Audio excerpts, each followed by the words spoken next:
चलिए, अब आ जाइए भौतिक फिजिक्स का गुरुत्वाकर्षण एमसीक्यू सीरीज। आप बड़े लॉन्ग टाइम का वीडियो चाहते हैं तो मिलेगा अवश्य, लेकिन मैं चाह रहा हूँ टॉपिक वाइज टॉपिक भी अपलोड कर दूं और लंबा वीडियो भी। ओके, तो दिन में 2 वीडियो डाल देंगे, है कि नहीं? टॉपिक वाइज भी हो जाएगा, आपका वीडियो भी हो जाएगा। ठीक है, तो गुरुत्वाकर्षण की बात करते हैं। अब गुरुत्वाकर्षण की बात कर रहे हैं तो गुरुत्वाकर्षण का पहला क्वेश्चन आपके स्क्रीन पर है और बताना है, कोई बहस नहीं, कोई चर्चा नहीं, सिर्फ पढ़ाई और एमसीक्यू करना है।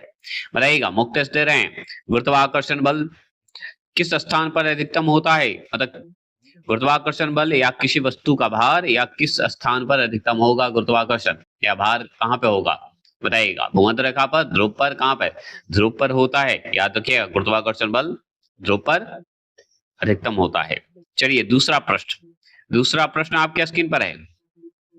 दूसरा प्रश्न क्या है कि एक इमारत के ऊपर से अलग अलग द्रव्यमान के 2 पत्थर एक साथ गिराए जाते हैं तो वे जमीन पर किस प्रकार पहुंचेंगे? बताइएगा, मतलब एक इमारत के ऊपर चढ़ जाइए, अलग अलग द्रव्यमान के मतलब मास के रूप में 2 पत्थर गिराइए, एक साथ गिराइए, तो क्या जमीन पर एक साथ गिरेगा, क्या अलग अलग गिरेगा? यही पूछ रहा है आपसे, बताइए प्लीज कमेंट कीजिए। तो दोनों पत्थर एक ही समय में जमीन पर पहुंचेगा, मतलब ऑप्शन नंबर सी। चलिए, ये भी सही आपका है। चलिए, तीसरा प्रश्न बताइए। तीसरा प्रश्न है, यदि पृथ्वी की सतह पर गुरुत्वाकर्षण के कारण, देखिए यहाँ पे थोड़ा सा जल्दी पीडीएफ बनाने में नहीं कट कर पाया, तो याद रखिएगा, यदि पृथ्वी की सतह पर गुरुत्वाकर्षण के कारण त्वरण मतलब जी है, त्वरण कितना है? जी है। तो उस ग्रह की सतह पर गुरुत्वाकर्षण के कारण त्वरण जो है कितना होगा, जिसका द्रव्यमान पृथ्वी के द्रव्यमान के समान है और त्रिज्या जो है पृथ्वी की त्रिज्या से दुगना है। त्रिज्या जो है पृथ्वी की त्रिज्या से दुगना है। बताइएगा, फिर से सुनिए। यदि पृथ्वी की सतह पर गुरुत्वाकर्षण के कारण त्वरण जी है, तो जी मतलब गुरुत्वाकर्षण, तो उस ग्रह की सतह पर गुरुत्वाकर्षण के कारण त्वरण कितना होगा, जिसका द्रव्यमान पृथ्वी के द्रव्यमान के रूप में समान है, लेकिन त्रिज्या पृथ्वी की त्रिज्या से दुगनी है। तो बताइएगा कितना होगा, कैसे इंडिकेट करेंगे? आपके अनुसार बताना है तो हम बताएंगे बी, जी बटा 4, मतलब दुगना है तो 4 गुना कर दीजिए, जी बटा 4 कर दीजिए। चाहे आप ऐसे भी कर सकते हैं, जी 1/4 कर सकते हैं, ऐसे कर सकते हैं। जी है 9 मत समझिएगा। चलिए, और भी बातें करें। चौथा प्रश्न है कि निम्नलिखित में से कौन पृथ्वी के वायुमंडल को यथावत रखने में मदद करता है? यथावत, जैसा को तैसा रखने। निम्नलिखित में से कौन पृथ्वी के वायुमंडल को यथावत रखने में मदद करता है? तो कौन रखेगा? किस कैसे रखा जाएगा? तो पृथ्वी का गुरुत्वाकर्षण बल के कारण रखाएगा ना जी। ऑप्शन नंबर सी, चुंबक के कारण थोड़ी, गुरुत्वाकर्षण बल के कारण। कोणार्क मंदिर का स्टोरी जानते हैं? जानते होंगे कि चुंबक से जुड़ा हुआ था, जो भी उस रास्ते से गुजरता था जहाज ना, वो घिंचा जाता था। तो उसे अब उसका रहस्य अभी पता नहीं चला है कि वो चोरी हो गया है कि मतलब तोड़ दिया गया था कि अपने प्राकृतिक रूप से विनाश हो गया, है ना? कुणाल मंदिर का नाम सुने होंगे आपका, उसका हिस्ट्री बहुत अच्छा है। पांचवा प्रश्न, इस तरह का जो हिस्ट्री मैं ला रहा हूँ रहस्यमय टाइप का, वो नलिनी अकादमी 2.0 पर शॉर्ट रूप में ला रहा हूँ। अगर देखना चाहते हैं तो आप उसे लाइक और सब्सक्राइब करिएगा। उसी तरह मैं कंटेंट डेली लाऊंगा, डेली अपलोड होगा शॉर्ट। जब कोई व्यक्ति चंद्रमा पर उतरता है तो जो है उसके शरीर पर क्या प्रभाव पड़ता है? तो जब कोई व्यक्ति चंद्रमा पर उतरता है तो उसके शरीर पर क्या प्रभाव पड़ेगा? बताइए। तो उसके शरीर पर जो है वजन घट जाएगा, आगे चंद्रमा पर उतरेगा, और द्रव्यमान जो है अपरिवर्तित रहता है, द्रव्यमान में परिवर्तित नहीं होगा। ठीक है, याद रखिएगा, वजन घट जाएगा। ऑप्शन नंबर सी इसका सही है। 6 प्रश्न आपके स्क्रीन पर है। 6 प्रश्न क्या बोल रहा है कि जब एक बाल्टी के पानी को एक वर्टिकल वृत्त में घुमाया जाता है, मतलब 36 और ऊर्ध्वाधर के रूप में, या ठीक है, घुमाया जाता है, तो पानी जो है, पानी लूप के बाहर तब तक नहीं गिरता है जब तक गति, क्या जब तक गति, बताइए जब तक गति, फिर से सुन लीजिए। एक बाल्टी के पानी ले लीजिए आप, एक वर्टिकल वृत्त में रहिए और घुमाइए उसको, और पानी जो है लूप्स के बाहर तब तक नहीं आएगा, मतलब घुमा रहे वर्टिकल लूप से, तो पानी जो है उसके अंदर जो है बाहर नहीं फेंकेगा जब तक वो बाहर जब तक उसको वृत्त के रूप में आप घुमा रहे हैं, वर्टिकल रूप से घुमा रहे हैं। देखे होंगे कोई भी चीज आप जब स्पीड में घुमाएगा तो बाहर नहीं निकलेगा, वो अंदर में ही घूमेगा। तो क्यों? क्योंकि ऑप्शन नंबर बी एक निश्चित न्यूनतम संख्या के या न्यूनतम संख्या से ऊपर होता है, इसलिए। समझ गए? चलिए सातवां प्रश्न है।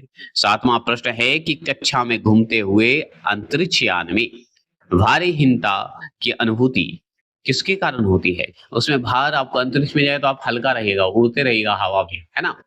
तो जहां पे घूम रहे हैं अंतरिक्ष यान में, आपको भारहीनता रहेगा, मतलब भार नहीं रहेगा, अनुभूति होता है। किसके कारण होता है?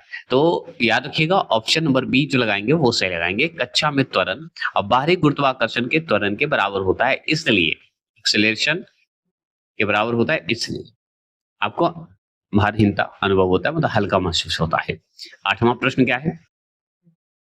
एक मीनार के शीर्ष पर खड़े एक व्यक्ति के पास दो गोले, मतलब ए और बी है। कितना है? ए और बी है। वह गोले ए को नीचे की ओर सीधे गिरता है और उसी समय गोले बी को क्षैतिज रूप से फेंकता है। इस स्थिति में क्या होगा बताइए। एक मीनार के शीर्ष पर खड़े एक व्यक्ति के पास दो गोले हैं, ए और बी हैं। वह जो है गोले ए को नीचे की ओर सीधे गिराता है, नीचे की ओर सीधे गिराता है, और बी जो है उसी समय गोले जो बी हैं उसको वर्टिकल रूप से, वर्टिकल नहीं क्षैतिज को हॉरिजॉन्टल रूप से, सॉरी कभी कभी मैंने वर्टिकल और ये ऊर्ध्वाधर को हम एक जैसे मिला दिए हैं, तो याद रखिएगा हॉरिजॉन्टल रूप से करिए या वर्टिकल भी कह सकते हैं, कोई गलत नहीं है, थोड़ा तिरछा ही करिएगा ना। हॉरिजॉन्टल रूप से वर्टिकल रूप से फेंकता है, तो इस स्थिति में क्या होगा? ठीक है बताइए। ऊर्ध्वाधर, क्षैतिज, ये सब रूप में अगर फेंकेगा तो क्या होगा, यही सवाल है, बताइए। इसका आंसर का जवाब दीजिए फटाफट। तो दोनों गोले एक साथ जमीन पर ही पहुंचेंगे, या वर्टिकल में फेंकिए या नीचे से फेंकिए, मतलब नीचे की ओर सीधा गिराइए, पहुंचेगा तो दोनों एक साथ जमीन पर। चलिए ये भी हो गए। 9वें प्रश्न की बात करेंगे। 9वां प्रश्न क्या है? वह बिंदु जहां किसी पिंड के कुल द्रव्यमान को केंद्रित किया जाना चाहिए उसे हम किस रूप में जाना जाता है? तो वह बिंदु जहां किसी पिंड के कुल द्रव्यमान को केंद्रित किया जाना चाहिए उसे किस रूप में जाना जाता है? बताइए किस रूप में जानिएगा? तो हम बताएंगे द्रव्यमान केंद्र के रूप में जानेंगे, द्रव्यमान केंद्र मतलब सेंटर ऑफ मास के रूप में जानेंगे। चलिए ऑप्शन नंबर बी ये सही है।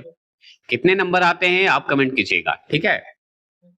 चलिए आगे चलेंगे। 10वां प्रश्न है, एक अंतरिक्ष यात्री द्वारा उपग्रह सैटेलाइट के अंदर गिराया गया चम्मच क्या होगा? बताइए। एक अंतरिक्ष यात्री द्वारा जो है सैटेलाइट के अंदर गिराया गया चम्मच क्या प्रदर्शित करवाएगा, क्या अनुभव करवाएगा? तो याद रखिएगा उपग्रह की गति का पालन करना जारी रखता रहे, मतलब अगर आप अंदर चम्मच गिर जाए तो जो हो जाए, उपग्रह की गति का पालन करना जारी रखता है, वो रहेगा अपना गति में ही रहेगा, ऐसा नहीं कि चम्मच गिर गया तो क्या हो गया, वो उस गति में ही रहेगा। चलिए चम्मच भी उसी रूप में रहेगा। आगे बात करते हैं, वो भी तैरेगा। 11 प्रश्न क्या है? दो पिंडों के बीच आकर्षण का गुरुत्वाकर्षण बल, आकर्षण का गुरुत्वाकर्षण बल उनके द्रव्यमान के गुणनफल के होता है, क्या होता है बताइए। दो पिंडों के बीच आकर्षण का गुरुत्वाकर्षण बल उनके द्रव्यमान के गुणनफल के होता है, तो क्या होता है? तो सीधे अनुपातिक होता है, मतलब अनुक्रमानुपाती होता है, ठीक है। सीधे क्या होता है? अनुपातिक होता है। ऑप्शन नंबर बी सही होगा। इसे आप अनुक्रमानुपाती भी बोल सकते हैं। सब जितने भी क्वेश्चन है टोटल 1000 का क्वेश्चन का आंसर भी आपको टिक लगा के दे दिया जाएगा, ठीक है, अंत में। लेकिन जब तक वीडियो ये खत्म नहीं हो जाता फिजिक्स का, फिर उसके बाद बायोलॉजी का पीडीएफ नलिनी अकाडमी चैनल को फॉलो कर लीजिए। टेलीग्राम को यहाँ तक कि व्हाट्सएप पे भी फॉलो कर लीजिएगा, क्योंकि व्हाट्सएप पे जो है इमेज दिया जाएगा, उसे आप लाइक कर सकते हैं, देख सकते हैं, आप उसे अपने पास भी रख सकते हैं। 12वां प्रश्न क्या है? ज्वाइन कर लीजिएगा नलिनी अकाडमी शिक्षा मंत्र व्हाट्सएप को, ठीक है।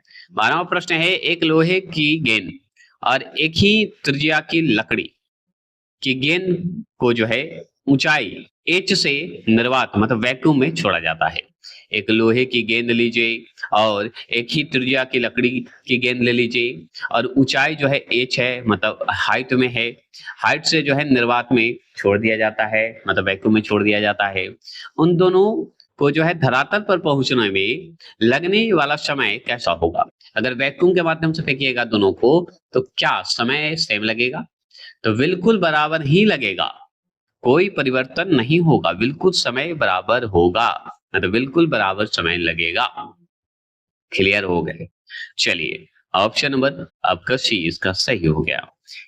13वां प्रश्न है, थोड़ा फास्ट चलिएगा। 13वां प्रश्न है, निम्नलिखित में से कौन सा बल किसी दूरी पर लगने वाले बल की क्रिया का उदाहरण है? फिर से सुनिए, निम्नलिखित में से कौन सा बल जो है किसी दूरी पर लगने वाला बल की क्रिया का उदाहरण है? ठीक है, action at a distance force का उदाहरण है। तो बता दीजिए, आप जानते हैं गुरुत्वाकर्षण बल, ग्रेविटेशन, ग्रेविटेशन, गुरुत्वाकर्षण बल।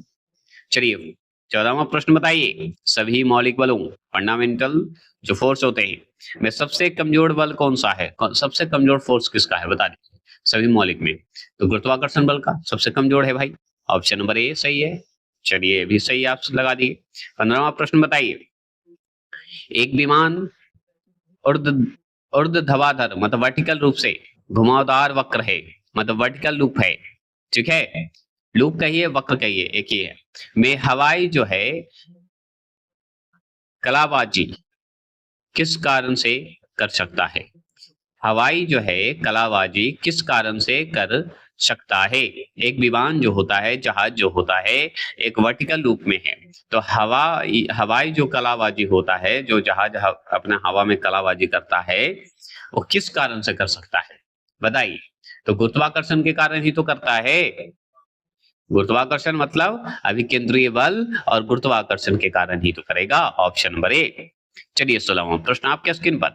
16वां प्रश्न है, एक बार एक उपग्रह को कक्षा में प्रक्षेपित कर दिया जाए, कक्षा जो है उसका ऑर्बिट कहिए, कक्षा के प्रक्षेपित कर दिया जाए तो इसकी गति को नियंत्रित करने वाला एकमात्र बल कौन सा है? कंट्रोल कौन करेगा बताइए? एक बार एक उपग्रह को कक्षा में प्रक्षेपित कर दिया जाए तो इसकी गति को नियंत्रित करने वाला एकमात्र बल कौन सा है बता दीजिए? तो वह है गुरुत्वाकर्षण बल है, ऑप्शन नंबर सी इसका सही है। गुरुत्वाकर्षण बल से अगर सवाल आए तो आप छूटना तो नहीं चाहिए। 17वां प्रश्न क्या है कि किसी पिंड का भार किसी बिंदु या केंद्र के माध्यम से कार्य करता है। अगर किसी वस्तु का भार किसी बिंदु या केंद्र कहिए सेंटर के माध्यम से कार्य करता है तो उसे हम क्या कहेंगे बता दीजिए? तो उसे हम गुरुत्वाकर्षण ही कहेंगे, गुरुत्वाकर्षण केंद्र कहेंगे, ऑप्शन नंबर बी। चलिए 18वां प्रश्न, सार्वत्रिक गुरुत्वीय स्थिरांक जिसे हम जी से इंडिकेट करते हैं, ये जी है। गुरुत्वीय स्थिरांक के मान का प्रयोगात्मक रूप से निर्धारण करने वाला पहला व्यक्ति कौन था? तो बताइए, सार्वत्रिक गुरुत्वीय स्थिरांक के मान का प्रयोगात्मक रूप से निर्धारण करने वाला पहला व्यक्ति कौन था, हम जानना चाहते हैं, बता दीजिए। तो वो है हेनरी कैवेंडिश, हेनरी कैवेंडिश, याद रखिएगा, ऑप्शन नंबर सी आपका सही है। चलिए आगे चलेंगे। 19वां प्रश्न आपके स्क्रीन पर है, जब हम ध्रुव रेखा से उत्तरी ध्रुव की ओर जाते हैं तो गुरुत्वीय त्वरण जो है जी का मान होगा, बताइए। जब हम ध्रुवीय रेखा से उत्तरी ध्रुव की ओर जाते हैं तो गुरुत्वीय त्वरण जो है जी का मान है, तो कितना है जी का मान बताइए? मतलब इक्वेटर से लेके नॉर्थ पोल की ओर जाते हैं तो उसका जी का मान जो होता है क्या होगा, बढ़ेगा घटेगा? तो अरे भाई बढ़ता है, इसमें सोचना ही नहीं, ऑप्शन नंबर बी होगा, क्योंकि ध्रुव पर ज्यादा होता है ना। 20वां प्रश्न, न्यूटन के नियम के अनुसार दो पिंडों के बीच आकर्षण का गुरुत्वाकर्षण बल दोनों पिंडों के बीच की दूरी के होता है, क्या होता है बताइए? तो इसमें वर्ग के व्युत्क्रमानुपाती होगा, ऑप्शन नंबर बी होगा, और क्या? दूरी के वर्ग के वित्तक कर्मानुपाती होता है।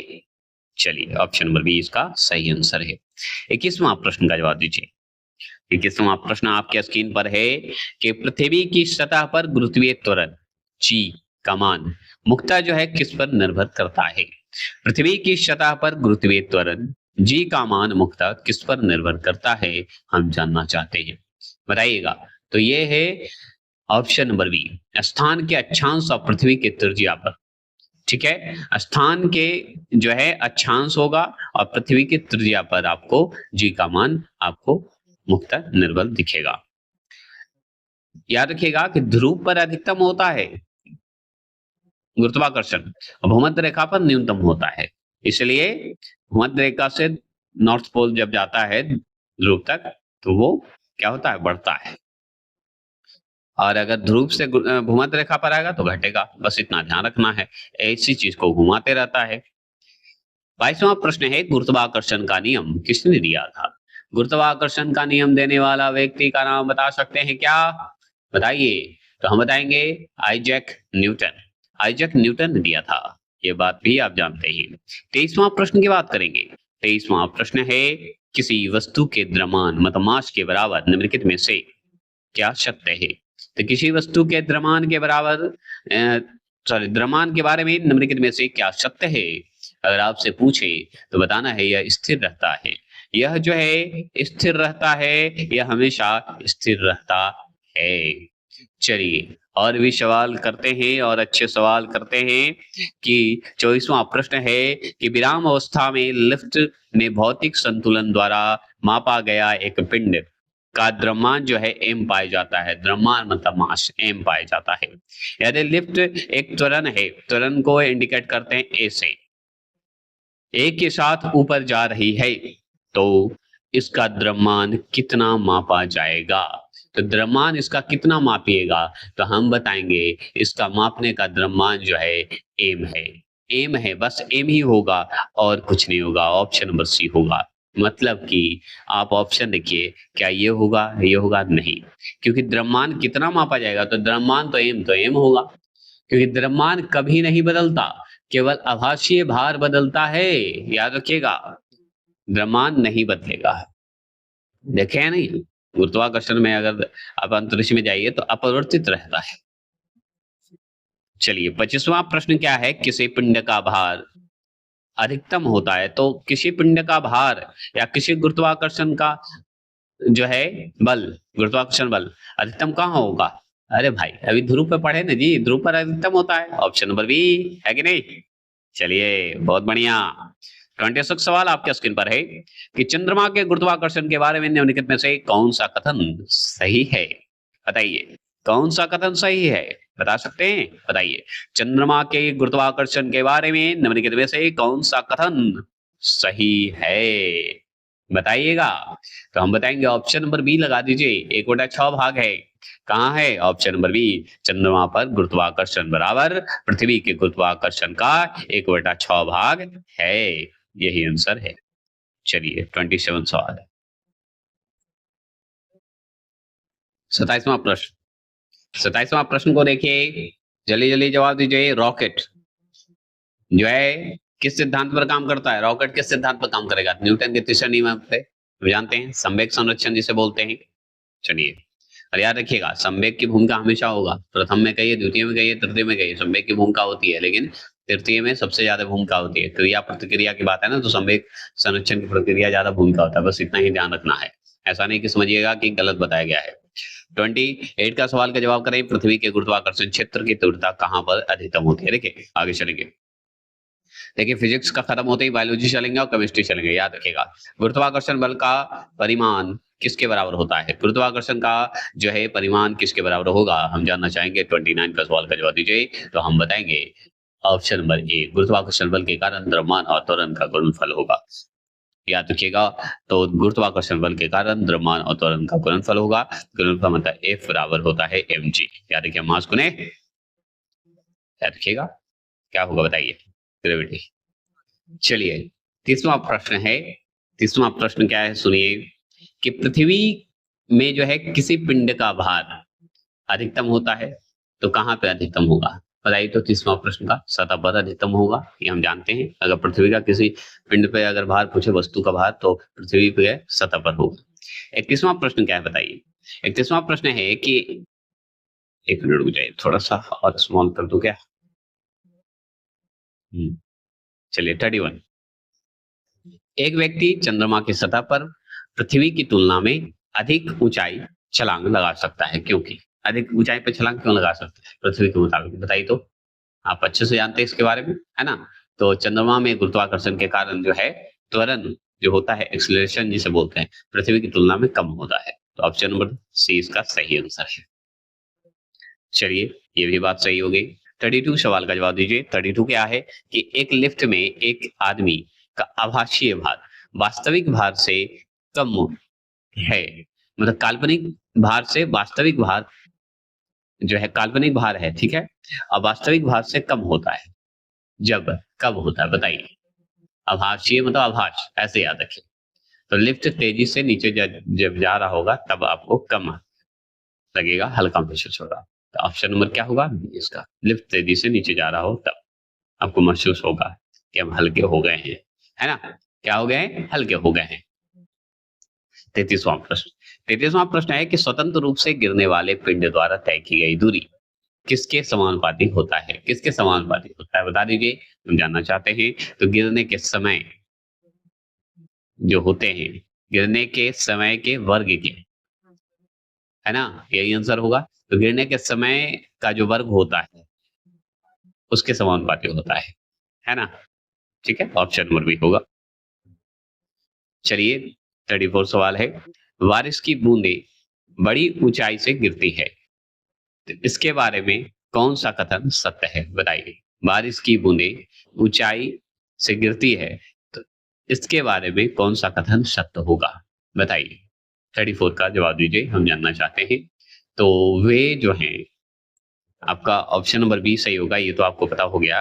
वे उस परम वेग, मतलब टर्मिनल जो वेलोसिटी होता है, वेग जो होता है, गिरती है, जो विभिन्न बूंदों से या विभिन्न बूंदों के लिए भिन्न भिन्न होता है, अलग अलग होता है, या भिन्न होता है, अलग होता है, ठीक है, उसी को कहते हैं। 35 सवाल है। 35 सवाल है कि कागज का एक टुकड़ा और एक क्रिकेट की गेंद को समान ऊंचाई से गिराया जाता है, दोनों किस परिस्थिति में सतह पर एक साथ पहुंचेंगे?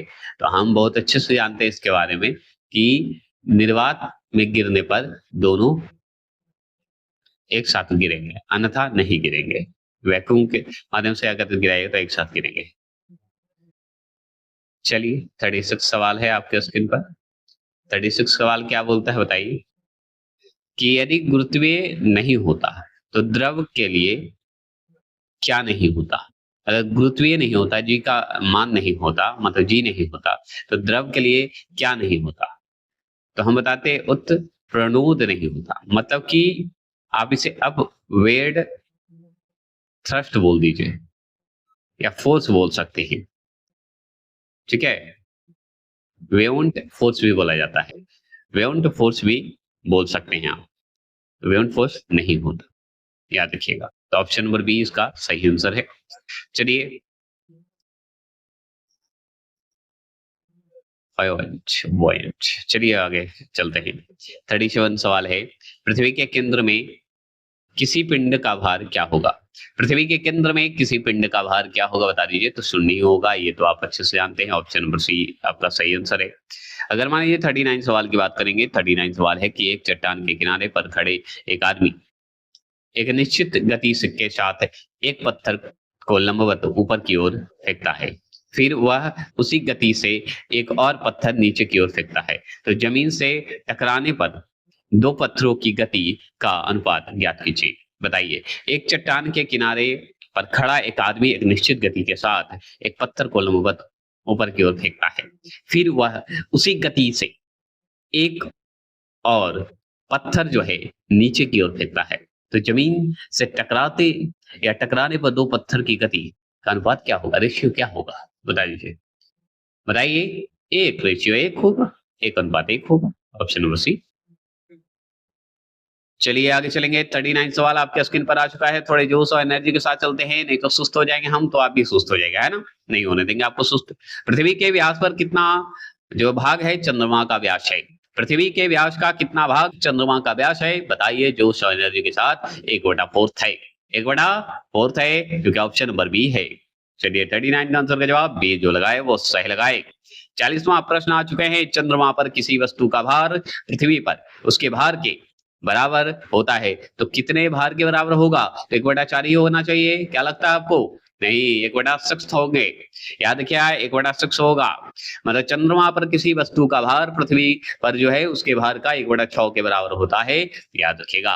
मतलब 1/6 होते हैं, और ये टीसीएस का पूछा हुआ प्रश्न है। चलिए 41 सवाल आपके स्क्रीन पर।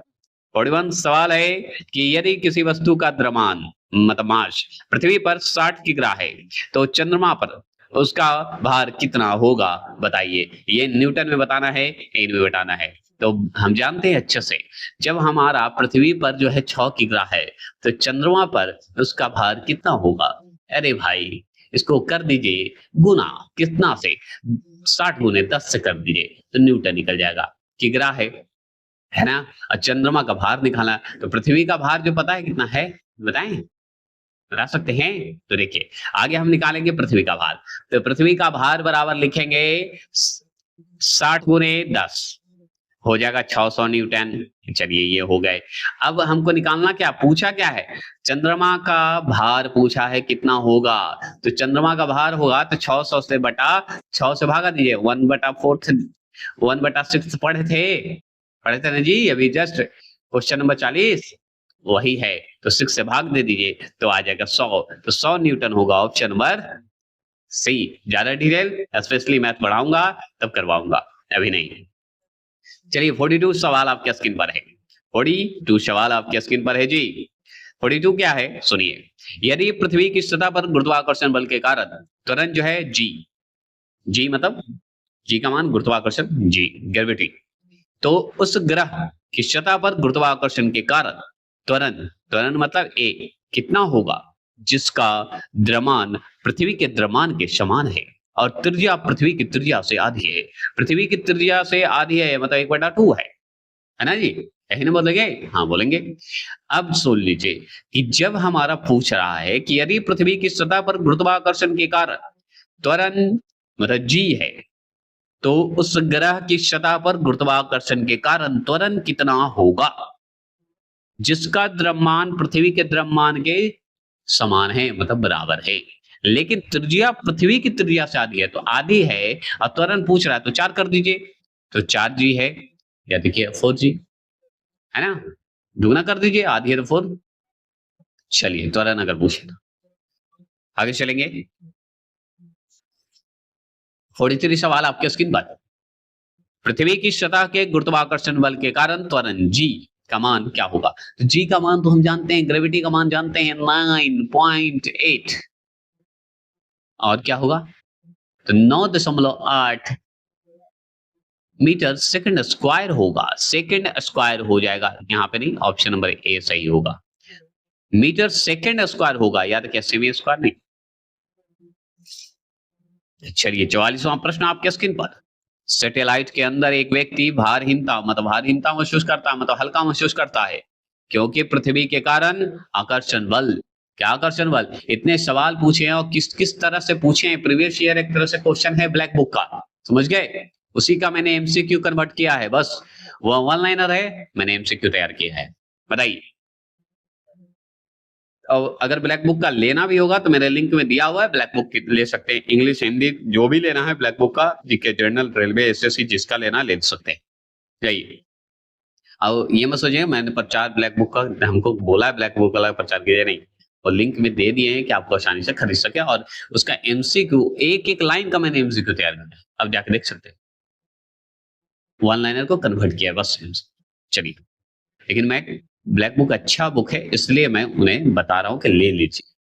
चलिए, सैटेलाइट के अंदर एक व्यक्ति भारहीनता महसूस करता है क्योंकि पृथ्वी के कारण आकर्षण बल है। तो आकर्षण बल है तो बता दीजिए चंद्रमा के बल द्वारा संतुलित है। ठीक है?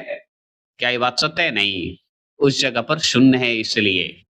नोट कर लीजिए, यहाँ प्रभावी या परिणामी जो गुरुत्वाकर्षण बल है अभिकेंद्रीय बल प्रदान करने में खर्च हो जाता है, जिससे नेट बल जो होता है शून्य महसूस होता है। समझ गए? चलिए 45 सवाल आपके स्क्रीन पर। एक निश्चित दूरी पर रखे गए दो पिंड एक दूसरे को गुरुत्वाकर्षण बल मतलब F महसूस करते हैं। यदि उनके बीच की दूरी को पिछली दूरी से दोगुना कर दिया जाए तो बल होगा। अब बल क्या होगा बता दीजिए। तो N 1/4 फोर्स होगा, 1/4 फोर्स होगा, 1/4 फोर्स होगा। क्लियर होगा? 46 सवाल आपके स्क्रीन पर है। 46 है कि त्रिज्या r की कक्षा में एक निश्चित ग्रह के परिक्रमा या परिक्रमण की अवधि t है, तो त्रिज्या 4r कक्षा में इसका परिक्रमण काल होगा। याद रखिएगा, त्रिज्या r की कक्षा में एक निश्चित ग्रह के परिक्रमण की अवधि अगर t है, तो त्रिज्या 4r की कक्षा में इसका परिक्रमण काल होगा। क्या होगा बता दीजिए। इसका परिक्रमण काल होगा 8t होगा। केपलर के तीसरे नियम के अनुसार होगा।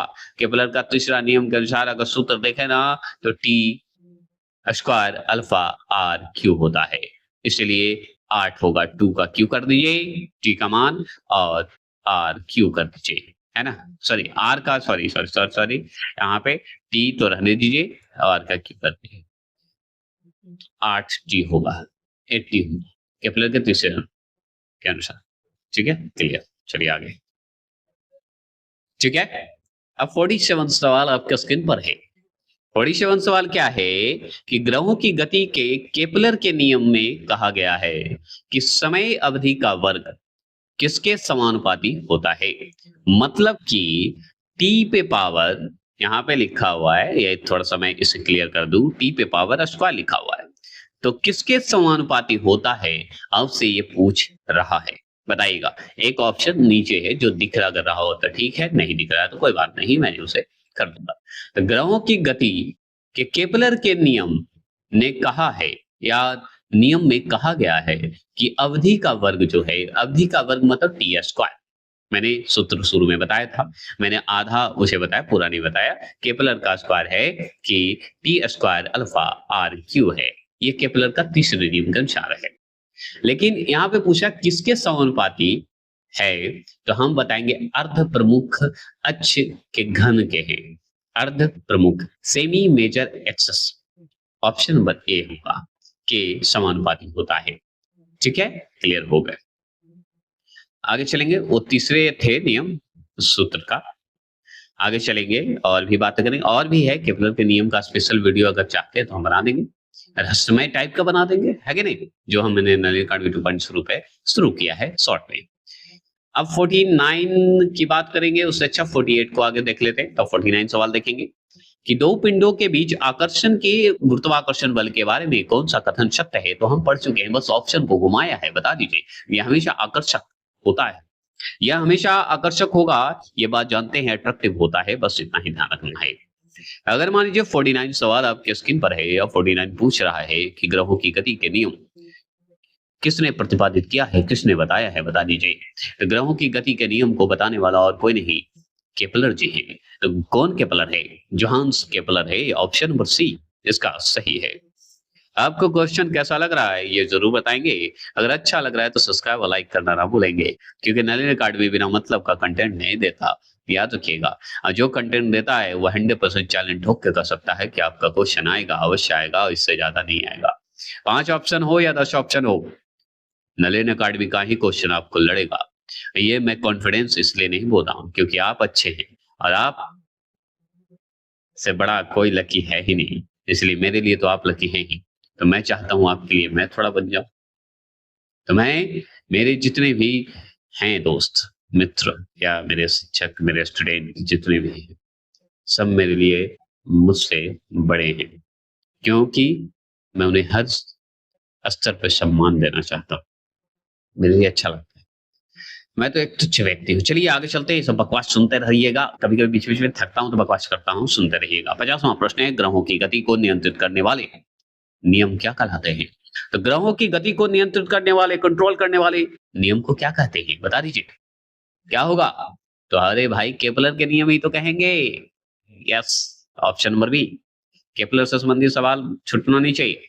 51 सवाल, पृथ्वी की सतह पर पलायन वेग, एस्केप वेलोसिटी, पलायन हो गया मतलब गायब हो गया, एस्केप हो गया वहां पे, का मान कितना होगा बताइए? मान कितना होता है? 11.2 किमी सेकंड होता है।